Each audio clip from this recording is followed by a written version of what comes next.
Un niño llora en una habitación fría del Kremlin. Tiene 3 años. Acaba de perder a su padre. Y el mundo que lo rodea, ese mundo de mármol, oro y poder, acaba de convertirse en el lugar más peligroso de la Tierra. Nadie en ese salón lo mira con compasión. Lo miran con cálculo, porque en Rusia una corona sin una mano fuerte que la sostenga no es poder, es una invitación. Ese niño se llamaba Iván, y lo que le hicieron durante los años siguientes moldearía no solo su destino, sino el de millones de personas. Lo que le arrancaron, lo que le enseñaron sin querer enseñarle, lo que lo obligaron a aprender para sobrevivir en su propio palacio, lo convirtió primero en el gobernante más brillante que Rusia había visto. Y después, en algo que las palabras del siglo XVI apenas alcanzaban a describir. Esta es la historia de cómo un niño se convierte en monstruo. ¿Y de quién tiene realmente la culpa de eso? El año es 1533. Vasili Tereshov, gran príncipe de Moscú, muere de una infección que los médicos de la época no saben cómo detener. Deja atrás un principado en expansión, una burocracia incipiente y un heredero de 3 años que no puede ni pronunciar su propio título. La regencia cae en manos de su madre, Elena Glinskaya, una mujer de origen lituano que muchos en la corte nunca aceptaron del todo. Elena no es débil. Gobierna con determinación durante 5 años. Mantiene las fronteras. Navega entre facciones. Pero está rodeada de lobos. Los boyardos son las grandes familias nobles de Moscovia. Llevan generaciones acumulando tierras, oro e influencia. Para ellos, la muerte de Vasili no es una tragedia. Es una oportunidad. El pequeño Iván no es un zar en su mente. Es un símbolo decorativo, un sello real que pueden estampar sobre sus propias decisiones mientras ellos, desde las sombras, gobiernan de verdad. Sus manos sacan el grano de los almacenes del Estado. Sus sobrinos ocupan los cargos militares. Sus alianzas controlan el comercio desde el Báltico hasta el Caspio. Elena resiste. Pero en 1538, cuando Iván tiene 8 años, Elena muere. Los exámenes modernos de sus restos realizados siglos después encuentran en sus huesos niveles de mercurio que ninguna explicación médica natural puede justificar. Alguien la mató. Ese alguien nunca fue castigado, y los boyardos ni siquiera esperaron a que el niño terminara de llorar antes de empezar a repartirse el poder. Lo que viene después es una de las infancias más oscuras que registra la historia europea. Iván vive en el Kremlin como un mendigo de lujo. Los sirvientes de los boyardos lo empujan en los pasillos. Los grandes nobles se sientan en el trono cuando creen que nadie los observa. Se sirven de la vajilla real. Se visten con las pieles del Estado. Discuten entre ellos como si el niño no existiera. Lo humillan. Lo ignoran. Lo tratan como si fuera un fantasma con corona. Pero Iván observa. Estudia. Memoriza cada rostro, cada insulto, cada traición. Aprende a leer sin que nadie le enseñe formalmente, porque los libros son los únicos que no lo traicionan. Aprende historia. Aprende teología. Aprende a comprender cómo funciona el poder desde adentro. Y aprende la lección más importante que puede aprender un niño destinado a gobernar. El poder no se hereda, se arranca. A los 13 años Iván convoca a los boyardos en el gran salón del Kremlin. Los nobles acuden con su arrogancia habitual. Esperan otra sesión de teatro político donde el niño finge gobernar y ellos realmente mandan. Han hecho esto docenas de veces. No hay razón para que este día sea diferente. Pero este día es diferente. Iván señala a uno de ellos, Andrei Shuisky, el hombre que más abiertamente lo ha humillado durante años. El hombre cuya familia ha drenado las arcas del Estado durante una década entera. Iván da una orden, simple, breve, sin adornos. Sus guardias de confianza capturan a Shuisky en ese mismo instante. El salón queda en silencio absoluto. El niño acaba de demostrar que ya no es un niño. Pero hay un problema mucho más grande que los boyardos. Un problema heredado de generaciones. Una herida que lleva siglos sangrando a Rusia sin cerrar. En el corazón del río Volga existe una ciudad que los tártaros llaman Kazán. Es la capital del Kanato de Kazán, el estado islámico más poderoso del este de Europa. Los herederos directos de la legendaria Horda de Oro de Genghis Khan no son la Horda original. La Horda original se disolvió hace más de un siglo, pero lo que quedó de ella es igualmente peligroso. Durante décadas, su caballería ha funcionado como una máquina de extorsión casi perfecta. Cruzaban las fronteras rusas con la facilidad de quien atraviesa su propio jardín. Arrasaban aldeas, quemaban cosechas, se llevaban a los campesinos encadenados hacia los mercados del sur. Cada primavera, la misma historia.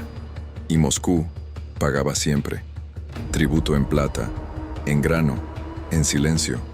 El precio de la debilidad. Eso termina ahora. En el año 1547, Iván hace algo que nadie había hecho antes en la historia de Rusia. Se corona a sí mismo zar de todas las Rusias. No gran príncipe, no señor de Moscú. Zar. El equivalente eslavo de César. El heredero espiritual del Imperio Romano de Oriente en su propia narrativa. Es un acto político calculado con una precisión brutal. Le da la autoridad moral para reclamar no solo Moscú, sino cada pedazo de tierra eslava sobre la faz de la tierra. Y lo primero que quiere reclamar es el Volga. Kazán es la llave. Quien controle Kazán controla el río más largo de Europa. Controla las rutas comerciales entre el Báltico y el Caspio. Controla el flujo de pieles de Siberia, de sal del desierto, de cera y grano que financian imperios enteros. Sin Kazán, Rusia siempre será un principado mirando hacia el este con miedo. Con Kazán, Rusia puede empezar a mirar hacia el este con hambre. Iván lo intenta 2 veces antes de lograrlo. En 1547, lanza una primera campaña.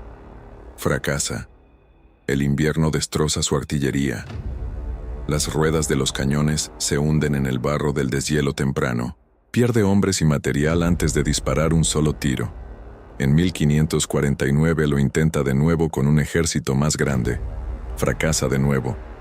Los problemas de suministro, la distancia y la resistencia tártara lo obligan a retirarse con las manos vacías. Para cualquier otro gobernante eso sería suficiente. Una señal clara. Una invitación a negociar, a buscar otro camino.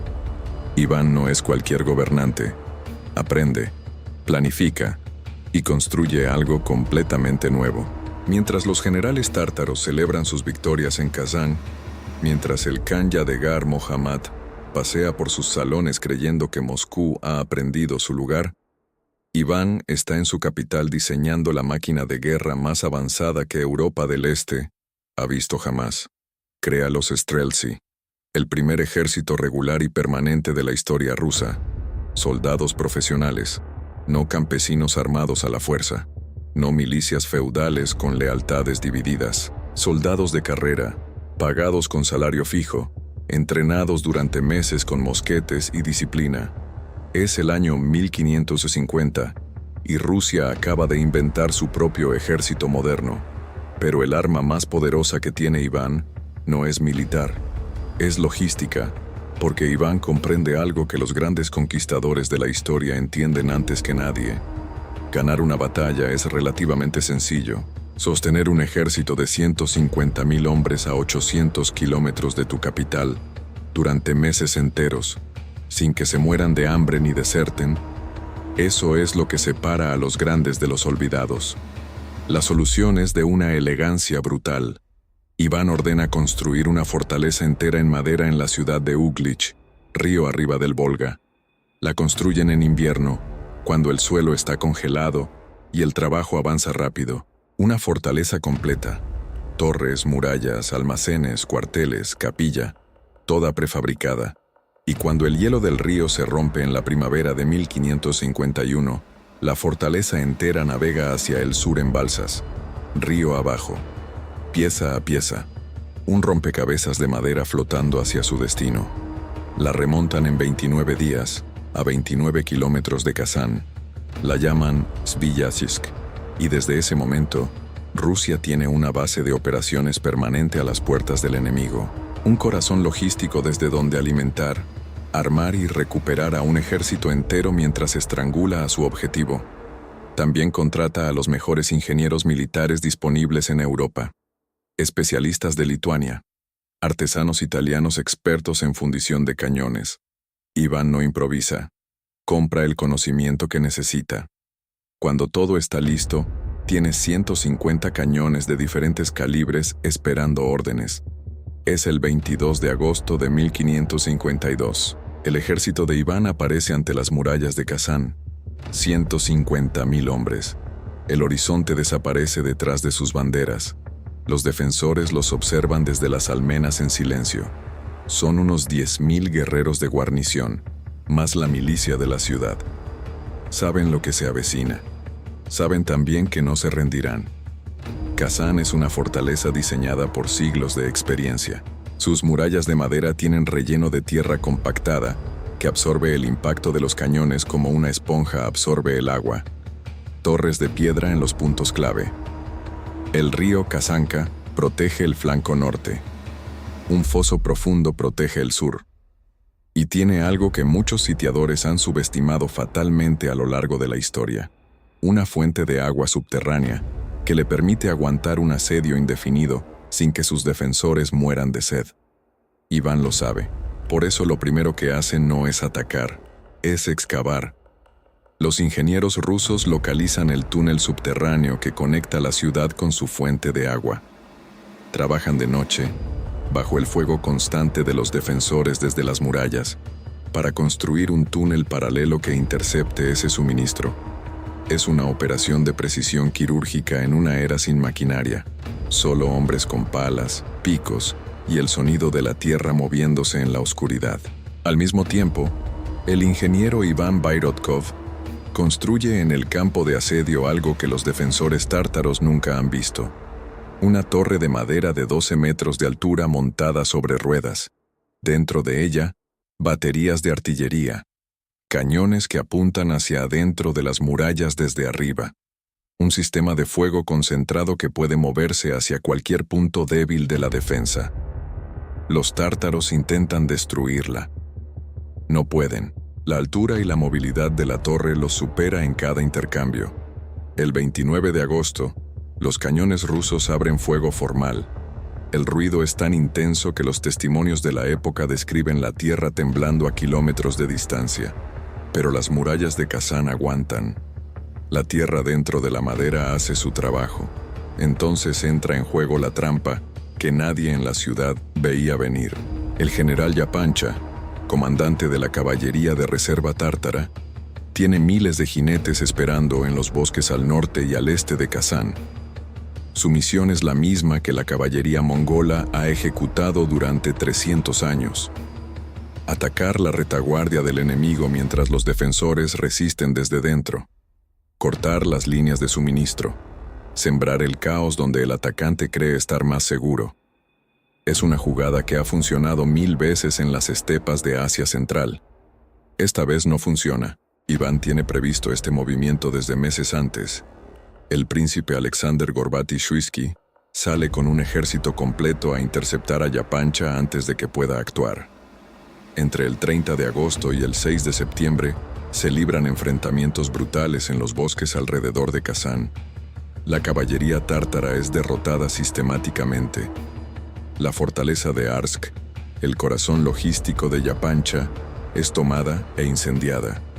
En una semana, la reserva exterior de Kazán ha sido destruida.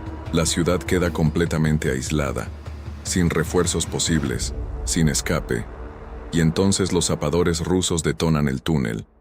La explosión corta el suministro de agua subterráneo de Kazán. La tierra se sacude. Parte de la estructura cercana a la muralla colapsa. Los defensores corren hacia el punto de impacto intentando contener el daño. El agua ya no fluye. El reloj de Kazán empieza a correr hacia cero. El 2 de octubre de 1552, al amanecer, los zapadores rusos activan las cargas finales. No una, varias, colocadas estratégicamente bajo los puntos más débiles de la muralla. Las explosiones son masivas, Las paredes de tierra y madera se abren como heridas, brechas enormes, y por esas brechas 150.000 soldados rusos entran a Kazán simultáneamente. Lo que ocurre dentro de la ciudad es una guerra diferente, calle por calle, escalera por escalera, casa por casa. Los defensores tártaros no negocian, no se rinden. El imán Kul Sharif, el líder espiritual que ha inspirado la resistencia desde el primer día del asedio, muere junto a sus estudiantes defendiendo la mezquita principal. El Khan Yadegar Mohammad es capturado vivo mientras intenta coordinar una resistencia que ya no tiene estructura. Al final del día, Kazán ha dejado de existir como estado soberano. Iván, de pie entre los escombros de lo que fue la capital del Kanato, ordena construir en Moscú una catedral que conmemore esta victoria para siempre. La llaman la Catedral de la Intercesión. La llaman también la Catedral de San Basilio. Hoy sigue de pie en la Plaza Roja, con sus cúpulas de colores brillantes como ascuas congeladas en el cielo. Un monumento permanente a la caída de la última sombra de Genghis Khan en Europa. 4 años después cae el Kanato de Astracán, sin apenas resistencia. La desembocadura entera del Volga es ahora rusa. La ruta comercial más importante de Eurasia Oriental queda bajo el control de Moscú. Las pieles de Siberia, la sal del Caspio, el grano del Volga, el acceso al Mar Negro. Todo fluye ahora hacia las arcas del Sarato. El dinero que durante siglos financió a los kanatos de la estepa empieza a financiar algo completamente diferente. Un imperio. El primer imperio ruso de la historia. Pero aquí es donde la historia se tuerce, donde el triunfo empieza a pudrirse por dentro, porque Iván el Terrible no sabe parar. La victoria sobre Kazán no lo satisface, no lo tranquiliza. El poder absoluto no actúa como bálsamo en un alma torturada, actúa como combustible. Y en 1560 ocurre algo que quiebra lo que queda de equilibrio en el gobernante más brillante de Rusia. Su primera esposa, Anastasia Romanovna, muere. Iván la amaba. Era la única persona en el mundo en quien confiaba plenamente. Los cronistas de la época describen su relación como genuinamente cercana, inusual para un matrimonio real del siglo XVI. Y cuando ella desaparece, él está convencido, absolutamente convencido, de que fue envenenada por sus enemigos. Siglos después, los análisis modernos de los restos de Anastasia encontrarán en sus huesos concentraciones de mercurio que van más allá de cualquier explicación natural. Puede que Iván tuviera razón, pero en ese momento, sin pruebas, con una mente que ya operaba bajo una tensión extraordinaria, la muerte de Anastasia lo empuja hacia un lugar del que no regresará. Empieza a haber traidores en todos lados. Empieza a desconfiar de sus propios generales, de sus consejeros, de los hombres que han estado a su lado durante décadas. En 1564, la confirmación de sus peores miedos llega en forma de una traición que no puede ignorar. El príncipe Andrei Kurbsky, uno de sus mejores comandantes militares, el mismo que derrotó a las fuerzas auxiliares en Kazán, deserta, cruza la frontera hacia Lituania y se pone al servicio del enemigo. Desde el otro lado de la frontera comanda tropas polaco-lituanas contra Rusia. Le escribe a Iván cartas acusándolo de tiranía. Para Iván, esto no es solo una traición personal, es la prueba de todo lo que sospechaba. Si Kurbsky, uno de sus hombres más leales, lo traicionó, entonces cualquiera puede traicionarlo. Cualquiera. El hombre que estuvo a su derecha en Kazán, el sacerdote que reza por él cada mañana, el boyardo que le sirve el vino. Cualquiera. Lo que hace a continuación no tiene precedentes en la historia rusa. En diciembre de 1564, Iván abandona Moscú sin avisar a nadie. Se lleva su tesoro, se lleva a su guardia personal, se lleva a sus hijos y desaparece. Se instala en una pequeña fortaleza al norte de la ciudad, en Alexandrova Sloboda. Desde allí envía 2 cartas a Moscú. La primera ataca a los boyardos y a la iglesia, acusándolos de traición colectiva. La segunda, dirigida al pueblo común de Moscú, les dice que él los quiere, que son sus hijos, que el problema no son ellos, el problema son sus líderes. Es una jugada política de una sofisticación perturbadora. Iván acaba de enfrentar a la población contra la élite. Acaba de crear la amenaza de un vacío de poder en el estado más inestable de Europa. La Iglesia y los boyardos, aterrados ante la perspectiva de una guerra civil, le suplican que regrese. Le imploran, le piden que gobierne, que no los abandone. Iván regresa, pero con condiciones. Exige el derecho absoluto de ejecutar y confiscar bienes a quien él considere traidor, sin proceso, sin aprobación del Consejo Boyardo, sin interferencia de la Iglesia, y exige crear algo que el mundo todavía no tiene nombre para describir: un Estado dentro del Estado, un territorio gobernado exclusivamente por él y por sus hombres de confianza. Lo llama la Oprichnina. El sistema es mecánico en su brutalidad. Iván divide Rusia en dos mitades: la Oprichnina, su dominio personal, que incluye algunas de las regiones más ricas y estratégicas del país, y la Zemshchina, el resto, gobernada por las instituciones tradicionales. Luego crea una fuerza especial para administrar su dominio personal, los Oprichniki, entre 1,000 y 6,000 hombres en su punto máximo, vestidos de negro, montando caballos negros, con una cabeza de perro y una escoba colgadas de sus sillas de montar. El símbolo era deliberado y calculado: los perros que olfatean la traición, las escobas que barren a los enemigos del zar. Son la primera policía política de la historia rusa. Podían arrestar, interrogar, confiscar propiedades y ejecutar órdenes sin dar explicaciones a nadie, sin proceso formal, sin apelación posible. Los boyardos que habían aterrorizado a Iván durante su infancia empiezan a comprender lo que significa que el miedo cambie de dirección. Lo que sigue durante 7 años llena centenares de páginas en las crónicas de la época. El tesorero del Estado, Nikita Funikov, muere en una olla de agua hirviendo. Un consejero llamado Iván Viskovati es ejecutado públicamente mientras los Oprichniki se turnan para arrancarse pedazos del cuerpo.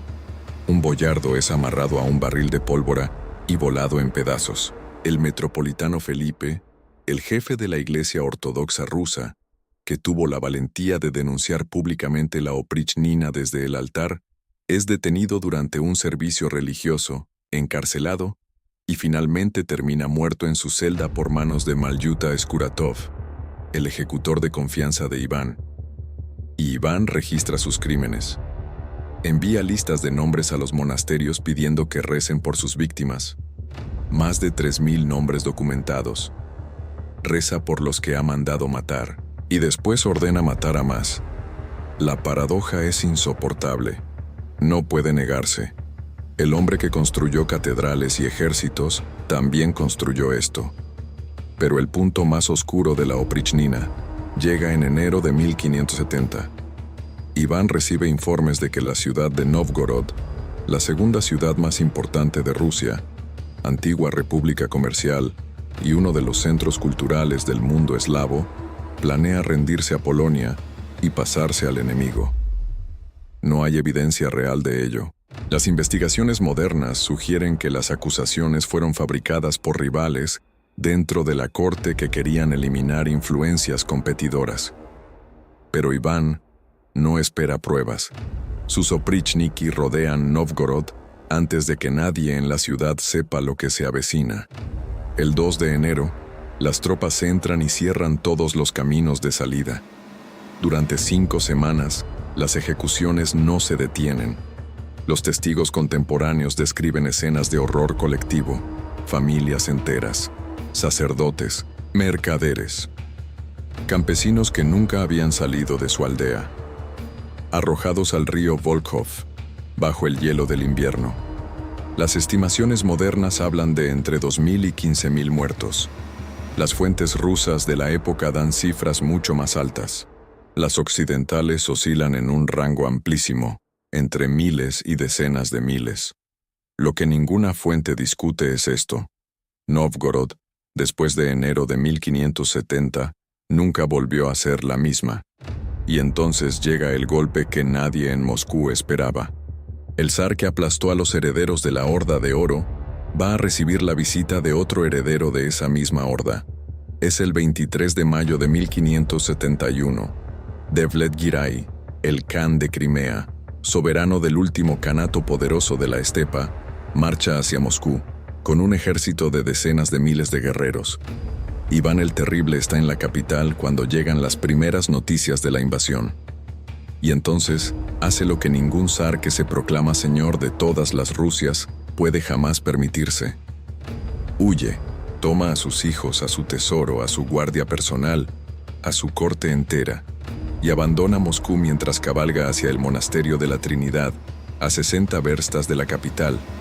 Deja atrás a los comerciantes, a los artesanos, a los soldados de guarnición, a todos. Devlet-Giray llega ante las puertas de Moscú. No necesita asaltar el Kremlin. Prende fuego a los suburbios. Un viento súbito e inesperado lleva las llamas hacia el interior de la ciudad. En 6 horas, Moscú arde de extremo a extremo. La madera seca de miles de estructuras construidas en siglos de inviernos rusos se convierte en una hoguera imposible de contener. La gente corre hacia las iglesias de piedra buscando refugio. Las iglesias también arden. Los que intentan escapar por el río Moscova mueren en el caos o arrastrados por la corriente. Las crónicas de la época hablan de entre 50.000 y 100.000 muertos en un solo día. El único edificio que permanece intacto es el Kremlin, cuyos muros de piedra resisten donde la madera no puede. Devlet-Giray se retira con decenas de miles de prisioneros encadenados rumbo a Crimea. Le escribe al sultán otomano pidiéndole apoyo para el año siguiente. En su carta resume la situación con una brevedad que corta como un filo. Moscú ya no existe. El año que viene tomamos Kazán y Astracán, la Oprichnina. Esa maquinaria diseñada para destruir a los traidores internos resultó ser completamente inútil cuando llegó un enemigo real. Los oprichniki, tan eficaces para aterrorizar boyardos, no ofrecieron resistencia seria a la caballería tártara. No protegieron la capital, no protegieron a nadie, y Moscú ardió mientras el zar más poderoso de Rusia miraba las llamas desde lejos. En 1572, Iván disuelve la Oprichnina, la elimina, prohíbe incluso pronunciar la palabra en voz alta, como si borrando el nombre pudiera borrar lo que hizo. Ejecuta a algunos de sus propios jefes oprichniki para borrar las pruebas. Reintegra las tierras divididas bajo una sola administración. Pero el trabajo de salvar a Rusia de Devlet-Giray no lo hace Iván, lo hace otro hombre, el príncipe Mikhail Borotinsky, con un ejército de entre 23.000 y 25.000 soldados, una fracción de lo que Devlet-Giray trae en 1572, intercepta a la horda en el pueblo de Molody, a 110 kilómetros al sur de Moscú.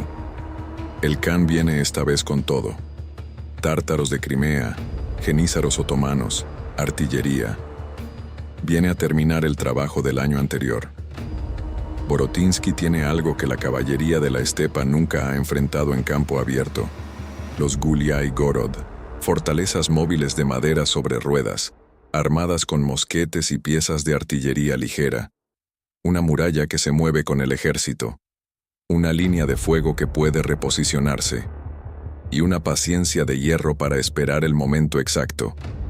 La batalla de Molody dura más de una semana. Los tártaros cargan una y otra vez contra las defensas rusas. No pueden romperlas. Borotinsky ejecuta entonces una maniobra que los historiadores militares estudian todavía siglos después. Hace creer al Khan que la fortaleza móvil está desprotegida. Atrae al grueso de la caballería tártara hacia ella y lanza un ataque de flanco simultáneo desde los bosques, mientras la artillería descarga sobre los atacantes a quemarropa. La horda queda atrapada entre dos fuegos sin escapatoria. El Kanato de Crimea pierde en esos días una proporción de su población masculina que no volverá a recuperar jamás. El sultán otomano comprende la señal. El Khan comprende la señal. Nunca más en la historia vuelven a planear una conquista hacia el norte. Rusia, por primera vez en 400 años, Ya no tiene miedo de la estepa. Iván el Terrible no estaba en el campo de batalla. Y ahí está la tragedia que nadie nombra con suficiente claridad. El hombre que construyó el ejército que hizo posible esa victoria. El hombre que tomó Kazán, que expulsó a la Horda, que unificó el Volga. Ese mismo hombre había pasado los últimos años destruyendo sistemáticamente a los mejores generales, consejeros y administradores que tenía. Los que sobrevivieron lo hicieron por azar o por aprender a volverse invisibles. Y la batalla más importante de su reinado la ganó un príncipe al que él mismo terminaría acusando de traición años después. Los últimos años del reinado de Iván son los de un hombre consumido por lo que construyó. Sigue casándose. Su séptima esposa es María Nagaya. Sus matrimonios anteriores han terminado de formas que los cronistas anotan con cuidado de no nombrar demasiado directamente. Conventos forzados, muertes convenientes, misterios que nadie en la corte tiene interés real en investigar. Sigue ejecutando. La paranoia no disminuye con los años, crece, y en 1581 llega el momento que definirá para siempre cómo la historia recuerda a Iván el Terrible. No una batalla, no una conquista, algo mucho más pequeño y mucho más devastador. En un arrebato de furia, Iván golpea a su nuera embarazada. La acusa de vestir de manera indecente. Su hijo mayor, el zarevich Iván Ivanovich, el heredero al trono preparado durante décadas para gobernar el imperio que su padre construyó, interviene para defenderla. El zar levanta su bastón de punta metálica, el bastón que lleva siempre consigo, y golpea a su propio hijo en la cabeza. El zarevich no sobrevive ese golpe, cae, y durante 5 días agoniza en una habitación del Kremlin, mientras su padre, según los testimonios de los presentes, oscila entre la rabia y algo que nadie a su alrededor sabe cómo describir exactamente. El 19 de noviembre de 1581, el heredero del zarato de Rusia muere de la herida que le infligió su padre. Iván comprende en ese momento lo que ha hecho. Viaja al monasterio de la Trinidad, llora, solloza, pide que recen eternamente por su hijo. Pero el heredero está muerto, y lo que queda no es suficiente. Su hijo menor, Fiódor, es un hombre sin la capacidad de gobernar lo que su padre construyó. Morirá sin hijos en 1598, poniendo fin a la dinastía Rurik después de 700 años de historia. Y lo que viene después de Fiódor tiene un nombre que los rusos todavía pronuncian con algo parecido al horror: la época de los tumultos. Un periodo de guerra civil, hambruna, invasiones polacas y lituanas, y colapso institucional que casi destruye todo lo que Iván había levantado. El hombre que construyó el primer imperio ruso también plantó, con sus propias manos, las semillas de su casi destrucción. El 28 de marzo de 1584, Iván el Terrible se sienta frente a un tablero de ajedrez. Su compañero de juego ese día es Bogdan Belsky. Se inclina sobre las piezas y colapsa. Muere sin hacer su siguiente movimiento. Los médicos dicen que fue un derrame cerebral. El cuerpo de un hombre de 53 años que ha soportado décadas de violencia, paranoia y tratamientos médicos de la época que incluían mercurio en dosis generosas. Cuando los arqueólogos soviéticos abren su tumba en los años 60 del siglo XX, encuentran en sus huesos concentraciones de mercurio que superan muchas veces los niveles que la medicina considera letales. Si fue envenenado deliberadamente o víctima de sus propios tratamientos, nadie puede probarlo con certeza. La historia guarda ese secreto, pero hay algo que sí se sabe, algo que ninguna fuente discute y que ningún debate historiográfico puede borrar. Iván el Terrible partió el mundo en dos. Antes de él, Rusia era un principado asediado en todos sus flancos por los herederos del mundo que Gengis Khan construyó. Tributaria de la estepa, sangrada año tras año por incursiones que nadie podía detener. Un territorio que los grandes poderes de Europa miraban, cuando se molestaban en mirarlo, con una mezcla de lástima y distancia. Después de él, Rusia era el primer zarato multiétnico y multiconfesional de su historia. con fronteras que se extendían desde el Báltico hasta el Caspio, con el Volga bajo su control, con Siberia comenzando a abrirse ante sus exploradores como un continente nuevo, con un ejército permanente, una burocracia centralizada y una identidad política que tardaría siglos en encontrar su forma definitiva, pero que tenía, por primera vez, un nombre.